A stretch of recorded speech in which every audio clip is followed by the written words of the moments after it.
¿Sabías que puedes ganar respeto sin decir ni una sola palabra? No es lo que dices, es lo que proyectas en silencio. Te revelaré una técnica que pocos dominan. Se llama presencia controlada. No requiere estatus, ni apariencia, ni aprobación. Solo requiere dominio interno. Así funciona.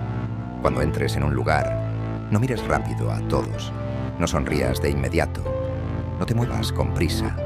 Camina despacio. Observa. Y mantén contacto visual sin necesidad de hablar. Eso incomoda a los inseguros, intriga a los atentos y transmite algo que no se puede fingir. Poder sin necesidad de demostrarlo. La voz más fuerte no siempre lidera. A veces es el silencio el que hace que todos escuchen. Guarda este video. Y si llegaste hasta aquí, comenta: mi silencio impone respeto.